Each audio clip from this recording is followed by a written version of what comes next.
Welcome to Not Milk Never Milk. Subscribe if you're lactose intolerant.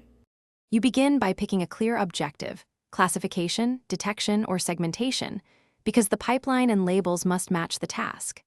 Next, gather and label images. Aim for at least 1,000 examples per class or plan augmentation to expand your set. Then select a baseline architecture like MobileNet or ResNet so you have a fast starting point. Once done, set up a small project repo, define train/val/test splits, and make sure your labels and file paths are consistent before coding. You now implement transfer learning. Load pre-trained weights, freeze initial layers, and replace the head for your classes so you get fast convergence. Train with augmentations, rotation, crop, color jitter, maybe mix-up, because variety prevents overfitting and simulates real-world conditions.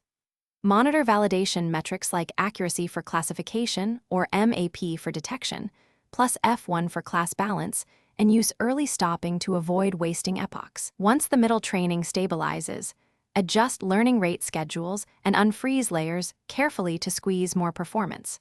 You finish by exporting a deployable format such as ONCS or TF-Lite depending on your target, then run latency and memory benchmarks to confirm suitability. Optimize using quantization or pruning when you need lower size and faster inference, but validate accuracy after each change. For deployment, wrap preprocessing and post-processing in the runtime to ensure inputs match training. If things go wrong, first recheck label consistency and the data pipeline. Make sure learning rates aren't too high and watch for signs of.